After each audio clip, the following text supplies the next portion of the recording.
Bom dia, irmãos, oficialmente. Sejam todos bem-vindos. Vamos orar, começar a nossa reflexão sobre o tema que começamos na aula passada, que é o juízo final. Vamos orar. Senhor nosso Deus, nos apresentamos a Ti com temor e tremor no nosso coração, com gratidão e com confiança, porque o Senhor é o autor de todas as coisas, o autor e o consumador da nossa fé, aquele em quem os nossos olhos estão fitos e o nosso coração atento, nossos ouvidos abertos para ouvir. Clamamos ao Senhor que sejamos atentos mesmo, que a Tua palavra nos acerte profundamente, que nos transforme continuamente, Senhor. Nós oramos por esse encontro contigo, com os irmãos e com a Tua palavra, em torno da Sua palavra nesse dia. Oramos assim com muita confiança, Senhor, que a Tua palavra produzirá em nós aquilo para o que foi enviada, como disse o profeta. Nós oramos assim, confiando no Teu nome, confiando na Tua misericórdia e na Sua graça. Em nome de Jesus. Amém. Bom, na aula passada, eu julguei necessário fazer uma introdução ao tema do juízo final, né? Para justificá-lo, para encaixá-lo na nossa fé cristã, para também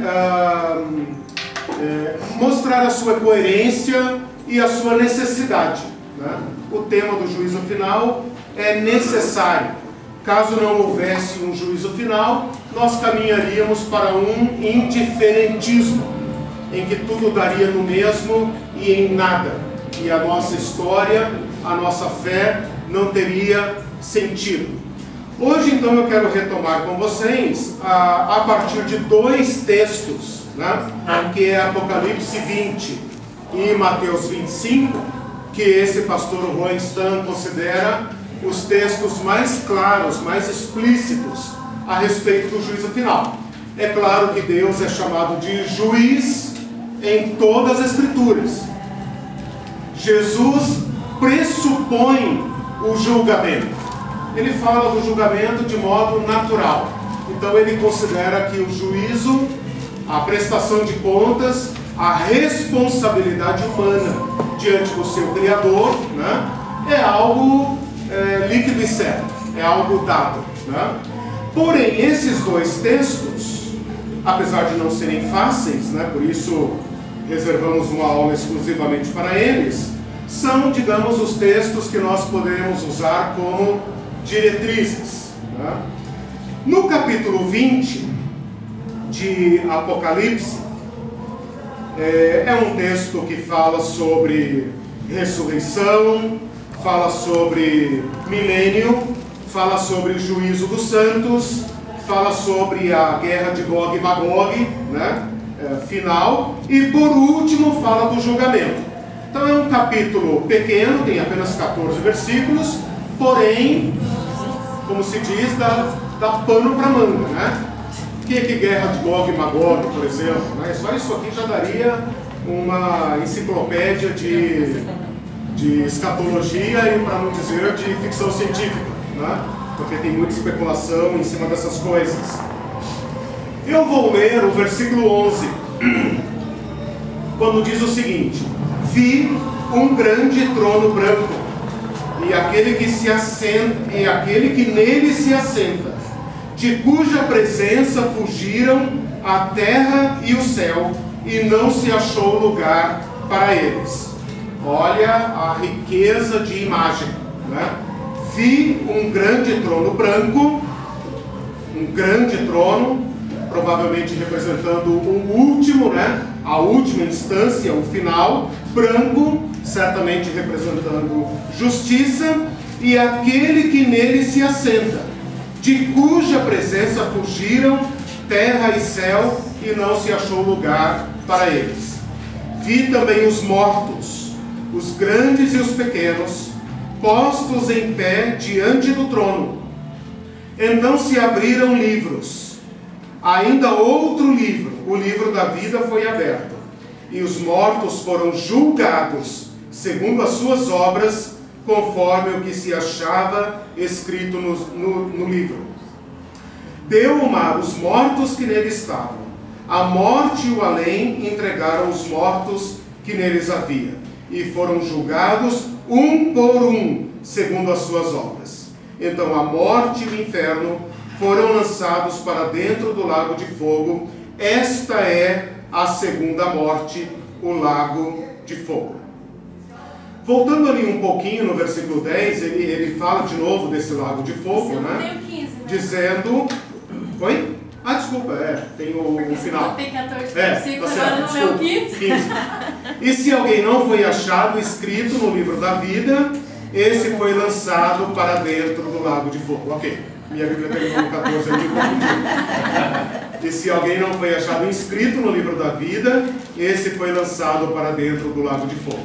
O versículo 10 também menciona essa situação, quando ele fala que o diabo, o sedutor deles, foi lançado para dentro do lago de fogo e enxofre, onde também se encontram não só a besta como o falso profeta, serão atormentados dia e noite pelos séculos dos séculos e tal. Então ele fala de um local que é destino do diabo, da besta, do falso profeta, da morte, do inferno e de todos quantos não foram inscritos no livro da vida. Então ele descreve uma sala de julgamento, um tribunal, né? Aquele que se assenta no trono e os réus, né, que comparecem diante dele, mostra os arquivos, né, o fundamento legal, né, desse julgamento e seu destino final. Com esta cena em mente, que fala que os mortos são julgados, e fala também que esta é a segunda morte, então nós temos que pensar aqui onde estão os demais, onde estão aqueles que são portadores da vida que não perece, né? E qual é esta primeira morte? Bom, a primeira morte nos parece clara, é essa que é o destino de todo ser humano. Então ele menciona segunda morte, subentende-se a primeira, a morte natural, né? A morte, o falecimento, o prazo de validade vencido, ou seja, como quer que a gente se refira a esta grande certeza da vida, né? Que a própria sabedoria popular diz que é a única certeza que se tem na vida, para morrer basta estar vivo, né? Ele fala de uma segunda morte, então final e definitiva, né? E indica esta segunda morte como sendo um local de ausência completa de Deus. Se nós voltarmos agora, né, com este cenário em mente, vamos voltar ao início do capítulo.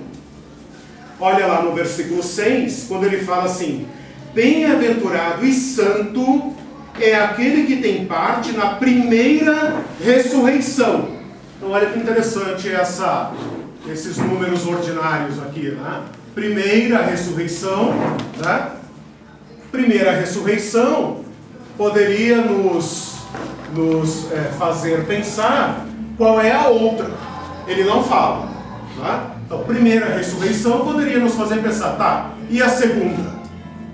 E a segunda, né? A segunda. Ele fala segunda morte, né?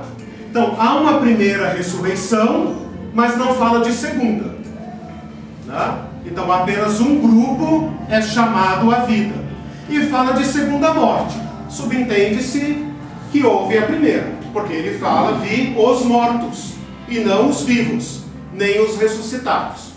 O que eu quero mostrar nesse capítulo 20 é que num dado momento da história já há uma separação. E a separação pressupõe julgamento, tá? Com base em algum critério, um grupo é chamado à vida e um grupo não é chamado. Versículo 5: os restantes dos mortos não reviveram, até que se completassem os 1000 anos. Os restantes dos mortos não reviveram, até que se completassem os 1000 anos. Então, há uma primeira ressurreição, né, que chama um grupo à vida. E há um segundo momento, que ele não chama de segunda ressurreição, que é chamado ao juízo. O que é que separa um grupo do outro?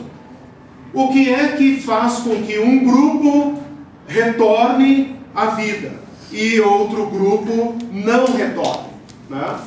Esta separação é um julgamento. Porque a palavra julgar significa pesar e separar, né? Se não há avaliação, se não há peso, não é possível fazer separação. Se é feita separação, pressupõe-se então um julgamento. Vou voltar mais ainda agora, no início do capítulo 20. Né? Ele fala, versículo 4. Vi também tronos, e nestes sentaram-se aqueles aos quais foi dada a autoridade de julgar. A Bíblia fala em diversos lugares de tronos, né?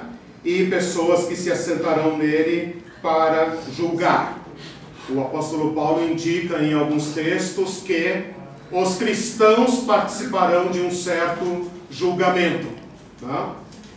É muito interessante pensar como a vida de cristãos poderia servir de juízo. Né? Poderíamos pensar aqui num caso como... quem que é? Noé, misturei Noé com Ló. Noé, que fala que pela sua justiça julgou o mundo. Então, pode ser, aqui é um terreno que nós temos que ir devagar, né, pé ante pé, pisando com cuidado. Pode ser que os justos servirão de juízo. Por sua justiça servirão de juízo. Noé, acho que em 2 Pedro, né, se alguém achar... Servirão de juízo ou de juízes? Essa é a diferença que eu... Quer ver? Deixa eu ver aqui. 2 Pedro capítulo 2 fala que...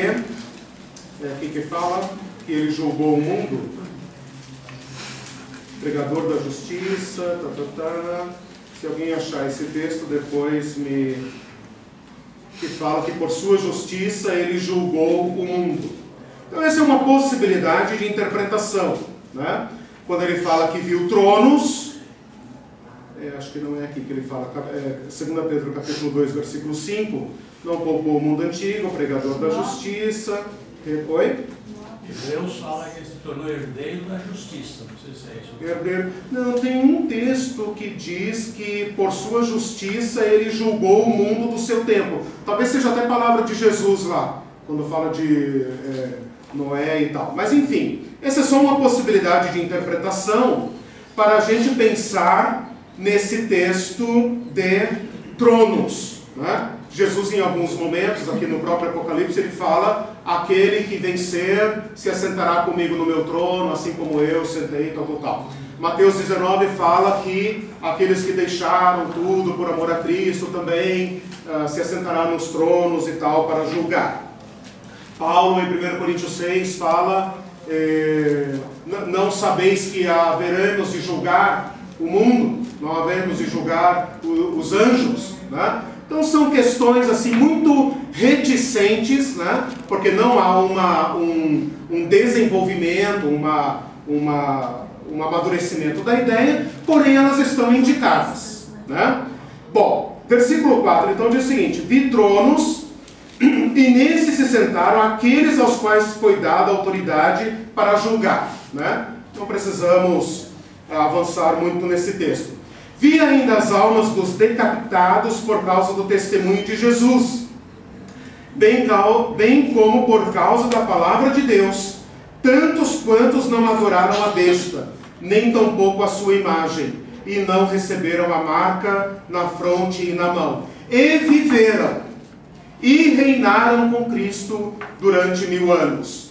Talvez esse trono de reinar seja também entendido como trono de julgar. Os restantes dos mortos não reviveram, até que se completassem os 1000 anos. Esta é a primeira ressurreição. Bem-aventurado e santo é aquele que tem parte na primeira ressurreição. Sobre esses a segunda morte não tem autoridade. A segunda morte é descrita depois no versículo 14. Esta é a segunda morte. Sobre esses a segunda morte não tem autoridade. Pelo contrário, serão sacerdotes de Deus e de Cristo e reinarão com ele os 1000 anos. A Bíblia se refere a cristãos em alguns lugares como sendo reino de Deus, né? Reino de sacerdotes ou sacerdotes de Deus. Serão sacerdotes de Deus e de Cristo e reinarão com ele os 1000 anos. Versículo 11: vi um grande trono branco então, e nele aquele que se assenta, neste trono diferente dos demais, de cuja presença fugiram céu e terra. Né? O que isso significa? Né? Uma cena muito forte, né? Que indica talvez a instância final, né? Diante de quem até o céu e a terra fogem. Vi também mortos. Aqui é muito interessante que ele se refira a esse grupo como mortos. Não há vida, né? Mesmo que pudéssemos entender como um segundo momento. Porém, ele não chama de ressurreição, né? Ele fala de mortos, grandes e pequenos, postos em pé diante do trono. Então se abriram livros. Ainda outro livro, o livro da vida, foi aberto. E os mortos foram julgados segundo as suas obras, conforme o que se achava escrito nos livros. Deu o mar os mortos que nele estavam, todos os mortos da história, né? Diante desse trono, e foram julgados um por um, segundo as suas obras. Então a morte e o inferno, vejam que o inferno aqui é descrito como local de mortos, e não como o inferno de dantesco, né? De caldeirões e capetinhas e, né? E coisas assim, mas apenas como um local de mortos, né? Foram lançados para dentro do lago de fogo. Esta é a segunda morte, o lago de fogo. E se alguém não foi achado inscrito no livro da vida, esse foi lançado para dentro do lago de fogo. Aqui tem diversas questões. Nós poderíamos pensar sobre um julgamento em 2 etapas, porque a chamada deste grupo já é um julgamento. Então há um julgamento em 2 etapas, né? A primeira chamada já pressupõe um julgamento e depois um segundo julgamento. Poderíamos pensar sobre livro das obras e livro da vida, né? Que implicação poderia haver entre obras, né? E vida? Será que se trata da mesma coisa? Será que vida implica em agir, em operar, né? A palavra obra é a mesma palavra operar, de onde nós tiramos a palavra ação, trabalho, né? Operar, ser operativo, né? Pode haver vida aonde não há ação. A ação mostra que há vida, né? A ação seria o critério da vida. Então são questões para a gente pensar aqui, né? Perguntas, comentários? Existem obras, são obras da carne. Porque a pessoa pode fazer uma obra sem amor. Sim. Tanto que ele fala... obras mortas, então... Isso. Tanto que ele fala que somos segundo as suas obras. São obras. Tá? Interessante. São obras. São ações. Ações que... sim, há diferença. O próximo texto vai elucidar um pouco mais sobre isso, né? É interessante pensar, e isso foi colocado aqui na aula passada, né? Como que aquelas religiões que tratam de vida após a morte, né? As outras, todas, né? Que tratam de vida após a morte, lidam com a questão do juízo, né? Um tipo de juízo, embora não fale de juiz, porém fale de juízo, como ela lida com obras. Né? E aí pode pensar nos espíritas, pode pensar nos católicos, pode pensar nos budistas, pode pensar em qualquer fé, né? Qualquer fé do mundo, como eles lidam com a questão das obras. Né? De qualquer forma, o critério aqui serão as obras, o que cada um produziu com a vida, né? O que cada um fez da graça da vida. Né? E a vida no sentido amplo, no sentido, né, geral. Né? Entre essas duas etapas de julgamento tem esse período aqui Sim. de 1000 anos. Né? É. Como é que você interpreta isso literalmente? Final? Difícil, né? É difícil. É difícil. É um tema para um capítulo próprio. Mas, de qualquer forma, há um período de tempo. Né? Quer seja literal, quer não seja literal, é um período de tempo que pressupõe separação. Né? Então, vamos nos ater ao juízo. Né? De qualquer forma, há um período de tempo. Né? E um tempo que tem princípio e fim, porque ele fala... quando é que ele fala ali do... quando, porém, versículo 7, quando, porém, se completarem os 1000 anos, né? Então é um tempo, tem princípio, meio e fim. Cronológico, né? Exato. Ele tem uma função difícil de digamos, definir, esclarecer, né?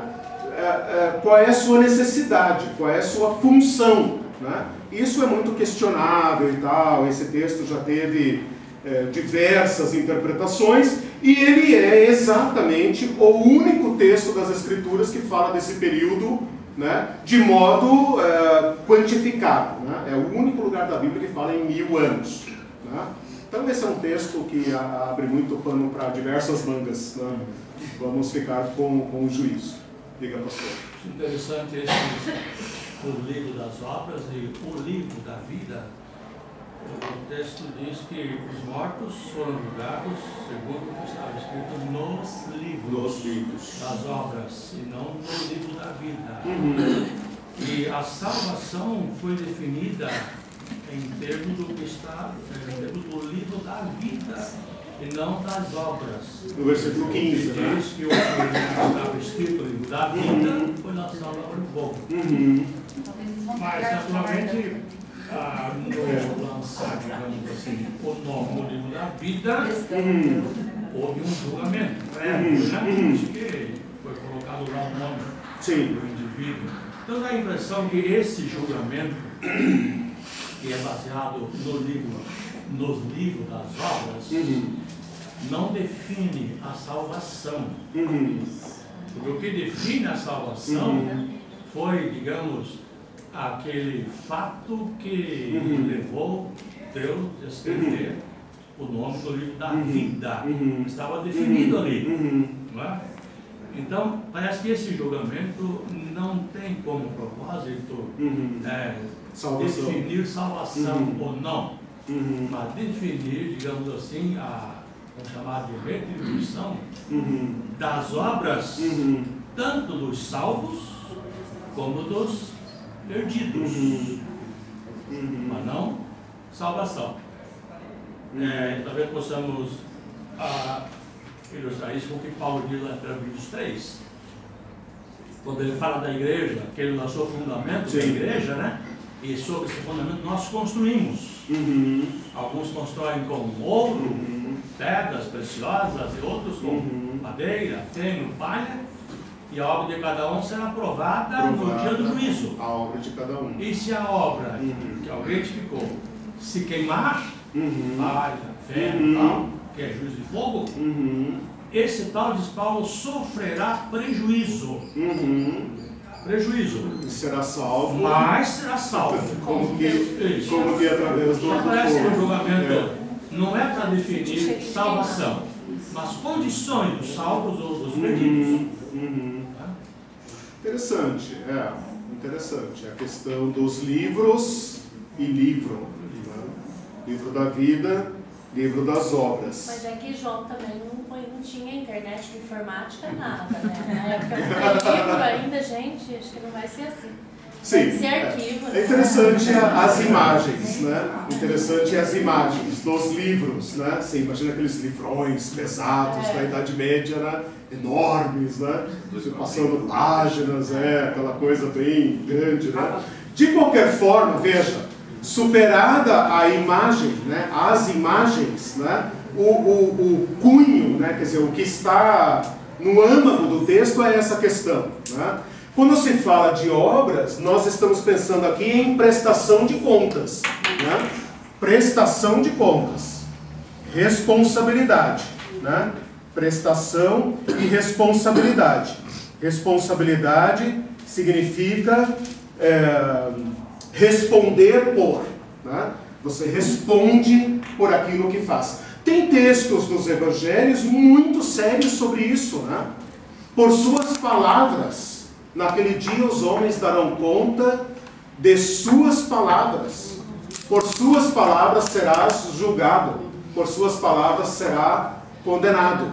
Né? Se alguém se insurgir contra o irmão e chamá-lo de raca, né? Que não foi nem traduzido, deve ser um palavrão, né? Já se torna passível de, né? Palavras. Né? Se torna... Bom, com esta, né, contribuição do pastor Zacarias, nós podemos, então, de certa forma aqui, embora eu acho, né, que talvez não seja um único momento para todos, né, colocar todos em pé de igualdade no que tange à responsabilidade. Todos em pé de igualdade. Né? Embora haja um julgamento que pressupõe a vida e juízo condenatório, né? Com base no livro da vida, né? Há uma prestação de contas pela maneira como vivemos. Né? Aqueles textos que eu li na aula passada, de Romanos 14, né? Vamos ler de novo lá, Romanos 14, 10, e o outro é 2 Coríntios 5, né? Romanos 14, 10 fala: Tu porque julgas teu irmão, e tu porque desprezas o teu, pois todos compareceremos perante o tribunal de Deus, como está escrito: Por minha vida, diz o Senhor, diante de mim se dobrará todo joelho, e toda língua dará louvores a Deus. Pois cada um de nós dará contas de si mesmo a Deus. E o texto de Coríntios, alguém achou aí? Acho que é 2 Coríntios 5, 10. Também? Importa que todos nós compareçamos perante o tribunal de Cristo, para que cada um receba segundo o bem ou o mal que tiver feito por meio do corpo, ou seja, em vida. Importa que compareçamos. Nesse sentido, todos serão avaliados segundo obras. Se juntarmos com esse texto de 1 Coríntios 3, né? Todos serão julgados segundo as suas obras. Obras de vida, né? Se pensarmos em Efésios 2, 8, 9 e 10, né? Obras, as boas obras para as quais fomos chamados, né? E as obras mortas, né? As obras que não inscrevem, né, nenhum nome em lugar de vida. Um pouco confusa. Primeiro, os versículos 4 a 6, você está querendo dizer que esse juízo é depois desses 1000 anos? Não, antes. Porque depois aqui, no 6, fala que esses vão reinar os 1000 anos com Cristo, né? E que a segunda morte não teria autoridade sobre esses. Mas esses daqui que não receberam a marca e tal, eles estarão, porque aqui está dizendo que todos estarão. Então eles estarão junto com esse pessoal aqui no juízo? Todos estarão? Então, esse é um problema. Ressurreição? Esse é um problema. Né? Se esse julgamento é único, né? uma etapa ou duas, né, etapas.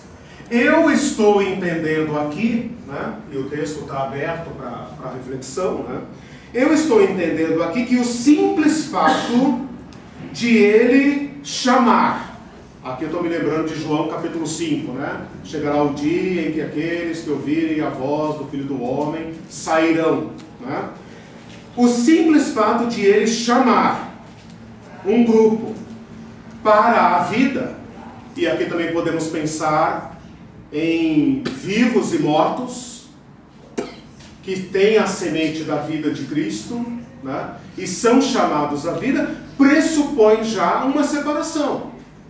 Pressupõe uma separação. Né? Porque significa para mim pensar que nenhum justo continuará morto, se ele chamou os justos à vida. Né? E aí surge uma pergunta ali, né, dentro do que o pastor Zacarias falou, se esse julgamento aqui dos mortos perante o grande trono branco não envolve salvação, né? Porque a gente poderia pensar que num juízo de vida e morte, né? Mas nesse segundo momento aqui da segunda morte, haverá salvação? Né? Algum inscrito no livro da vida estará aqui nessa situação? Qual situação? Né? É uma questão, né? Se esse julgamento então porque não, todos os mortos, vi também os mortos, todos, grandes e pequenos, esses que não foram ressuscitados, né? Que comparecem então, a gente poderia se perguntar, comparecem para o quê? Né? Comparecem para serem julgados e absolvidos, isentados, né? E também entrarem na vida, numa segunda chamada, digamos, né? Ou comparecem apenas para a formalização da sentença, como alguém que já está condenado, porém ainda não ouviu da boca do juiz, né? Você está demitido.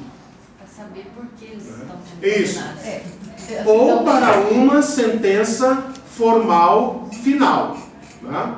Porque para os salvos a situação está resolvida, né? Sendo que as obras não são de salvação. Então a salvação está resolvida neste primeiro momento. E este segundo momento de comparecimento e julgamento, né?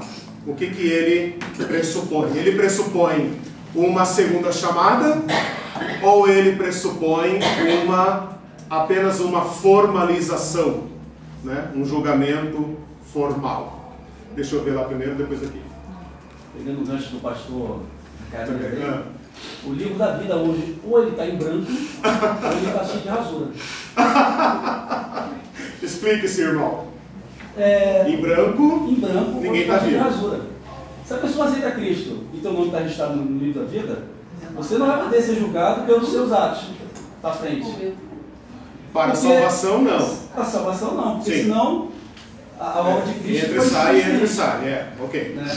Isso agora, se chama a perseverança dos santos. Agora, se eventualmente aceitou Cristo e foi para o livro da vida, você não vai ser um santinho até lá o juízo. Sim. Certamente você vai provocar injustiças. Sim. Né? E aí vai chegar um momento lá, vem cá, pensando bem aqui, pelas tuas obras não foi suficiente, então, será arriscado. Essa é a distinção que o pastor Zacarias fez, que eu acho que é central aqui na questão. Né? Embora o segundo texto vai nos puxar a orelha a respeito disso. Né? Nós estamos fazendo uma diferença entre salvação e vida salva, né? Que pressupõe aprovação nas obras, mesmo porque seremos critério de justiça. Então, aqui está uma cisão que nós temos que curar, né? Que é a cisão do crer e não ser, crer e não operar segundo a salvação. Esta cisão é mortal. Aqui nós temos que ver se a graça de Deus, se a salvação poderá operar em nós aquilo que é aprovado diante de Deus. Não é salvação pelas obras. Por que não é salvação pelas obras? Porque se Cristo não tivesse nos dado vida, nós não poderíamos granjear, produzir nossa salvação, nem que dessemos a vida pelos pobres, como diz 1 Coríntios 13. Nós não poderíamos operar nossa salvação. Mas uma vez salvos, esta salvação tem que ter o poder de, apesar de não nos dar uma vida impecável, produzir em nós uma justiça que julgará os injustos. Não faz sentido, aqui é um ponto meu, né? Não faz sentido ser salvo pela graça de Deus, agir mal e julgar os maus. Porque Deus não é injusto. Deus não é injusto. Né? Isso seria a maior grita da história da humanidade. Né? Se perversos julgassem... se pessoas más julgassem os maus. Né? Deus será justo no final das contas. Agora, essa tua preocupação no sentido, meu Deus, como é que eu vou viver de modo agora e tal? Isso está resolvido por Cristo. Essa demanda por santidade está resolvida por Cristo, 1 Coríntios, capítulo 1, versículo 30. Ele se tornou a nossa santidade. E Ele opera em nós o que é agradável a Deus, o que é justo e tal. E nós vamos andando nele. Não produzindo justiça, né? Mas vivendo de modo justo. Andando em temor e tremor. Andando em temor e tremor. Né? Só um minutinho. Espera um pouquinho, deixa eu pegar aqui a irmã, senão eu esqueço. É sobre essa questão de livros, quando a gente vai lá para o Salmo 139, diz que lá no estava vendo, Deus escreveu um livro a nosso respeito. Ah, é verdade. É? E ali eu entendo que são sonhos de Deus para a sua vida, né? E a gente na vida escreve outro livro que Então, para a gente ver a defasagem que há entre Deus pensou e as nossas obras. E nessa questão de obras também, eu penso que, como um julgamento, tem que ter todos aqueles elementos, né? Tem direito de defesa, né? Tem o acusador, tem o defensor, e tem as provas. Eu acho que as obras, no contexto dos mortos, são as provas, porque ninguém que vai ser julgado por provas, a balança sempre vai pesar para o lado. Deus acho que justifica aí, olha, por que você está fazendo? Tem um texto em Romanos 2, que eu acho que é o único texto das Escrituras que eu me lembro que trata dessa questão, né? É uma questão que vai aparecer aqui, né? Que é a questão do como eu vou prestar conta se eu não sabia. Né? Como eu vou prestar conta diante de Deus se nunca ninguém me falou de Jesus e essas questões. Né? Romanos capítulo 2 fala que cada um será julgado de acordo com o conhecimento que tem. Né? E assegura-nos justiça plena. O Deus justo será justo. Por isso, né, vocês falaram aqui direito de defesa. Né? Quando se fala, eu já li aqui em Romanos 14, Filipenses 2 também fala isso. Quando se fala que toda língua se calará diante de Deus, é porque não haverá mais o que dizer. Né? Deus não fará justiça, eu falei isso aqui na aula passada, porque é o que manda. Né? Calem a boca e se ajoelhem, porque eu que mando, e vira a mesa. Mas porque a sua justiça será como um oceano, será estupenda, de modo que até os condenados silenciarão diante de Deus. Né? Uma outra questão que você levantou aqui é que haverá acusador. Não haverá acusador. Né? Porque o diabo também estará sendo réu. Né? Então não há acusador, não há promotor no reino de Deus. Quem nos condena são nossas próprias obras. No capítulo 1, você falou do Romanos 2, sim, citou essa questão, sim. Mas no 1 fala que não vai ter, não tem desculpa. Sim, sim. Será indesculpável. Sim. Romanos 1:20, Então, és indesculpável, com certeza. Sim. Essa é uma questão interessante. Uma questão interessante da gente lembrar o seguinte, eu acho que foi o Arthur que falou, né, na aula passada sobre o juízo começa pela casa de Deus, né? De certa forma, nós estamos sendo julgados, né? De certa forma, nós estamos escrevendo um certo livro, né, de obras. Nós estamos sendo julgados. Na medida em que sua fé é posta à prova, em que você é desafiado, em que você suas orações não são respondidas, seus desejos não são satisfeitos, como você age, como você dá glória ao nome de Cristo. Isso também é um juízo, né? Então, de certa forma, os cristãos estão sendo julgados, né, pela maneira como se conduzem, pela maneira como constroem, né, para usar a expressão ali de Coríntios, né? Maneira como está construindo. Nós estamos construindo todos. Sobre a fé que recebemos. Todos nós recebemos o mesmo Cristo, a mesma graça, o mesmo perdão, o mesmo batismo, o mesmo Espírito, né? Estamos desenvolvendo a nossa carreira cristã, né? Estamos escrevendo o nosso livro. Estamos sendo desafiados a parar de construir com esse capim velho aí, meu filho. Tem pedra ali, dá um pouco mais trabalho, mas vai, constrói com pedra. Quer dizer, nós estamos sendo, né, pastor? Sendo desafiados a melhorar nossas obras, né?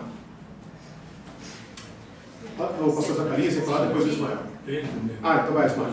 Eu gosto de ver na Bíblia que as respostas estão no Velho Testamento. Por exemplo, a grande nuvem de testemunha. Quantos servos de Deus foram chamados? E Jesus disse, uns produzem 100, outros 60, outros 30. Ou seja, não somos iguais. Sim. As nossas fraquezas estão diante de Deus. O orgulho vai aparecer, a soberba, as mentiras. E nós vamos lidar com isso. Mas Ele já semeou para nós a salvação, a vida eterna. Sim. Apenas estamos correndo para alcançar o prêmio. Uns vão alcançar o prêmio, outros por último. Então a vida cristã é um objetivo de correr para Cristo. E as nossas obras, elas serão julgadas por dentro. Porque aí Paulo disse, até um texto, que se não desfalecermos, a seu tempo se faremos, se não desfalecermos. Ele fala, ali ele está falando exatamente das boas obras, né? Em Gálatas 6, não vos enganeis, de Deus não se zomba. Aquilo que o homem semear, isso também ceifará. O que semeia para a própria carne, da carne colherá corrupção. Mas o que semeia para o Espírito, do Espírito colherá vida eterna. E não nos cansemos de fazer o bem, porque a seu tempo ceifaremos, se não desfalecermos. Por isso, enquanto temos oportunidade, agora, enquanto temos oportunidade, façamos o bem a todos, principalmente aos da família da fé. Porque se a gente não cuidar dos irmãos de fé, né, seremos pior do que os ímpios, que também tratam dos seus iguais. Até o bandido cuida da sua quadrilha. Né? O pastor Zacarias, depois aqui. Mais um comentário sobre a questão de salvação e de obra, né? O que define a nossa salvação é a nossa relação com Jesus Cristo. Jesus falou isso em João 3, 18, quem crê nele não é condenado, mas quem não crê já está condenado, por não crer no nome do Filho de Deus. Esse é o julgamento. A luz veio ao mundo, nós os homens amaram as trevas. Então, a nossa relação com Jesus. Paulo, falando da salvação em Efésios 2, ele diz que somos salvos pela graça e pela fé. Quer dizer, quando nós aceitamos Jesus, o nosso nome é escrito no livro da vida. Já estamos garantidos de que não seremos condenados. Sabe? Mas Paulo diz que nós fomos feitos novas criaturas para as boas obras que Deus preparou para que andássemos nelas. Efésios 2:10. O julgamento vem por causa dessas obras para o crente. Dessas obras que nós devemos andar nelas. Não para defender a nossa relação com Cristo, a nossa vida eterna, está definido. O nome está no livro da vida. Mas as nossas obras, boas ou más, estão no livro das obras. E vão ser julgados no dia final. Eu acho que esse julgamento é realmente uma questão de galardão para os cristãos salvos e punição, algum tipo de grau de punição. Deus falou em grau de culpa, grau de punição. Né? Não quer dizer que alguém seja mais salvo do que o outro. Mas há condições, posições, responsabilidades e até privilégios no reino de Deus para todos os salvos. Né? Como há um grande reino. Eu creio que o juízo das obras tem a ver com isso. Né? E não com a vida eterna, a salvação. Vai estar definido quando aceitamos Jesus e o nome foi atribuído à vida. Ok. Efésios 2, deixa eu só ler esse texto, né, que já foi mencionado e ele é muito importante. Efésios 2, 8 a 10, né, porque pela graça sois salvos, mediante a fé. E isto não vem de vós, não é operado por vocês, tá? Não vem de vós, é dádiva de Deus, é dom de Deus. Não procede de obras, para que ninguém se glorie da salvação, pois somos feitura dele, ou criação dele, poema dele, criados em Cristo Jesus, recriados, regenerados em Cristo Jesus para, então não vem de, mas é para as boas obras, as quais Deus de antemão preparou para que andássemos nelas. Aqui tem um coração da graça, né, que resolve esse problema de comparecer diante do juízo de Deus por sua própria conta, que é o grande drama das religiões, né, resolvido na nossa fé cristã, se nós a entendermos. Né? O meu receio, e aqui eu falo como cristão transparente e temente, né? O meu receio é que nós não compreendamos o que é aceitar Jesus, né? E façamos aqui uma cisão artificial, né, entre crer e ser, né? Porque crer em Jesus é aderir a Ele, é ser um com Ele, né? É não viver mais para si mesmo, mas para Ele. Isso é dado a nós numa forma germinal. Germinal. Aí entra a palavra da semente, né, que é usada na parábola pelos apóstolos e tal. E isso tem que tomar a nossa vida, né? Então, às vezes eu tenho receio, pastor, de esta fé intelectual descomprometida, meramente nominal, né, leve os cristãos a um falso descanso. E há muito tempo eu oro para que Deus nunca, jamais permita que eu esteja em paz quando não deveria estar. Eu não tenho medo de entrar em tribulação gerada pelo Espírito Santo. Não tenha medo de ser levado à tristeza pelo Espírito Santo. É melhor padecer tristezas e crises de fé por obra do Espírito Santo do que dormir o sono da morte, perigoso, né? Então, o meu teste, o teste que eu uso para esta questão, que eu acho que é central aqui na nossa discussão, é a seguinte: tu foste salvo, quando falo tu assim é porque é formal, né? Tu foste salvo pela graça de Deus, pelo amor de Deus, pelo perdão de Deus. E isso ninguém te tira. O que isto causa em ti? Gratidão, temor, amor, graças a Deus pela graça. Mas se isso trouxer a você negligência, relaxo espiritual, displicência.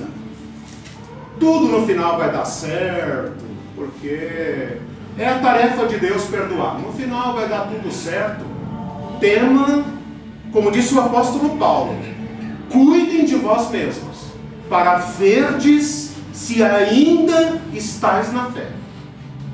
Esse é o drama, né? Então, junto com a perseverança dos santos, há uma outra corrente bíblica, teológica, cristã, que adverte continuamente os cristãos.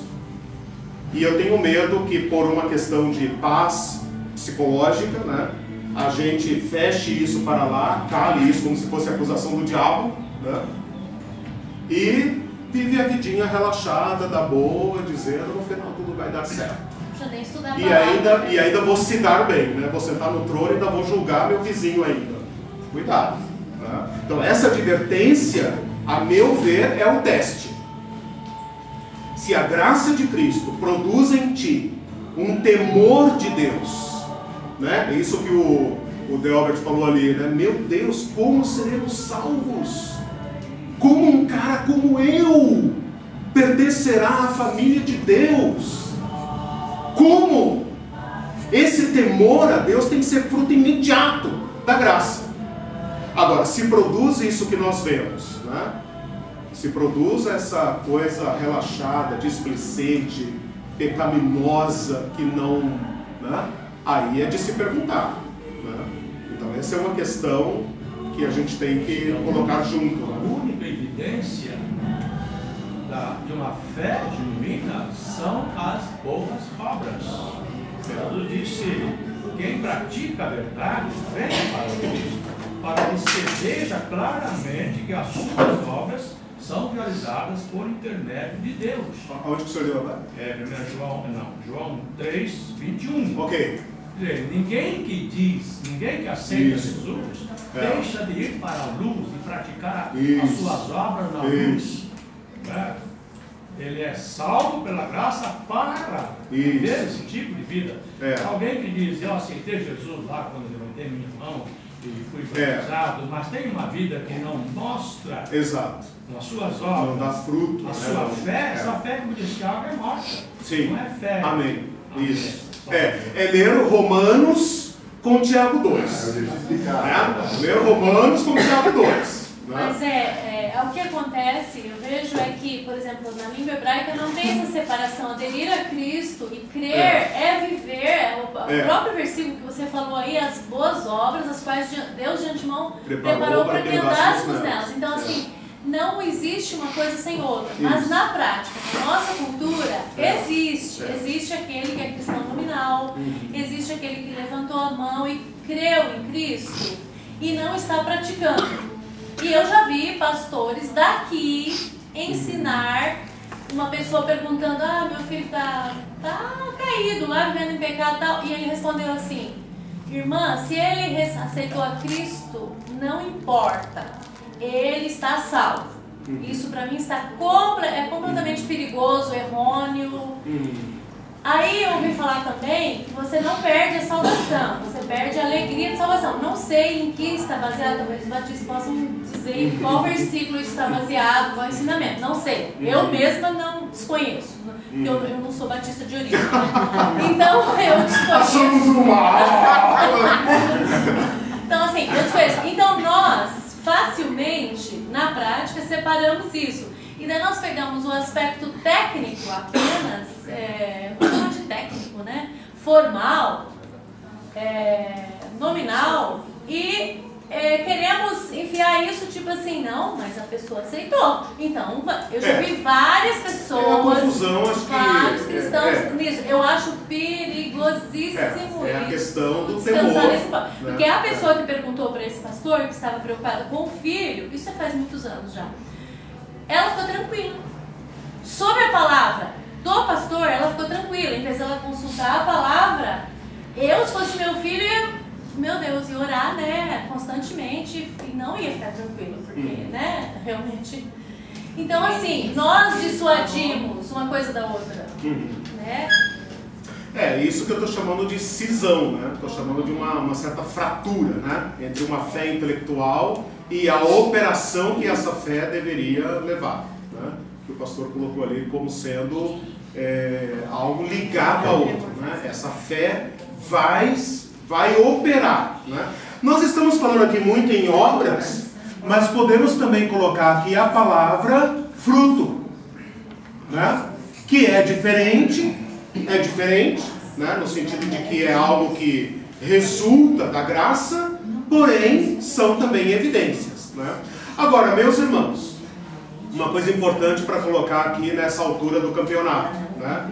Nós não somos juízes de ninguém. Tiago diz isso, né? Se nós julgamos nosso irmão, nós nos constituímos a nós mesmos juízes. E isso é uma usurpação, né? Cuidemos de nós.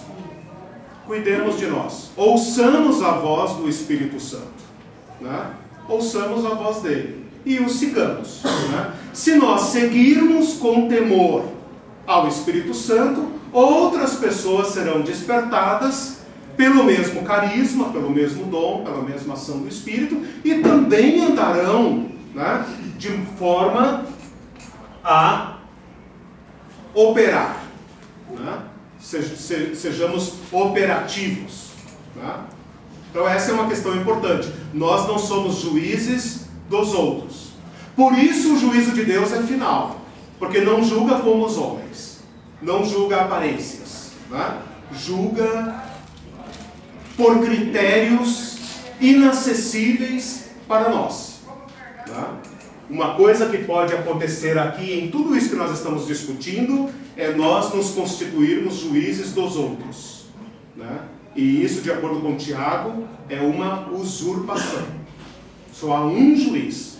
Tu porque julgas teu irmão, né? Tu porque julgas. Então, guarde o seu juízo para si, volte-se para si, né? E tema diante de Deus. Atue em relação aos seus irmãos no sentido de amor, de exortação, né? De cuidado, né? Sabendo que todos nós prestaremos contas, de acordo com o que estamos vendo aqui. Diga, Arthur. A Silzinha também está na fila. Diga, sobre a questão de que a explanação que você deu sobre o julgamento que começa pela casa de Deus, eu achei interessante, em Hebreus 12 fala: pois o Senhor corrige ao que ama e açoita a todo que recebe por filho. É para a disciplina que sofreis. Daí na sequência ele fala: mas se estáis sem disciplinas, sois então bastardos e não filhos. Isso mostra o nosso andar, né? Quando o Delbert falou ali, como é que vai ser daqui até lá, né? Nosso andar com ele, né? Maneira como vamos procedendo, como vamos mudando. Porque, irmãos, de certa forma, nossa vida será um juiz. Uma pessoa muito correta, muito ética, muito temente a Deus, não te constrange? Constrange.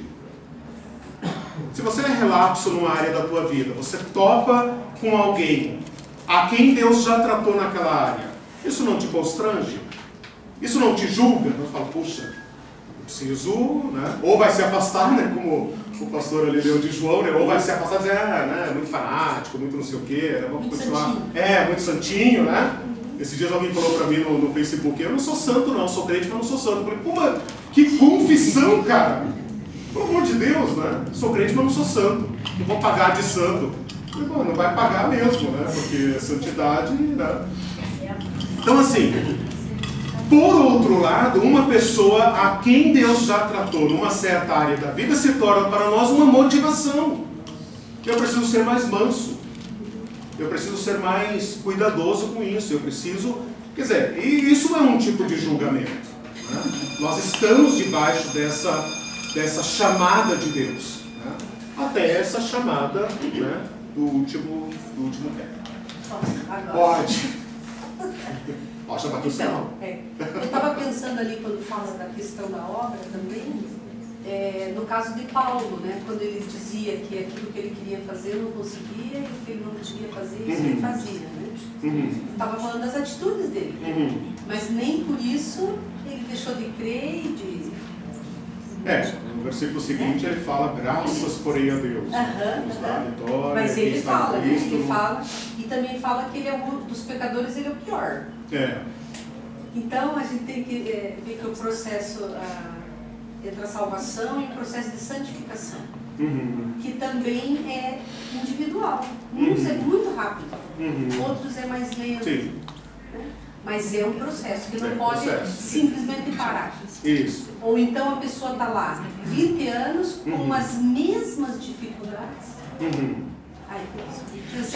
Cometendo os mesmos erros, as mesmas... Chamar a santidade de processo nos ajuda bastante. Né? Na verdade, os protestantes, né, há 500 anos,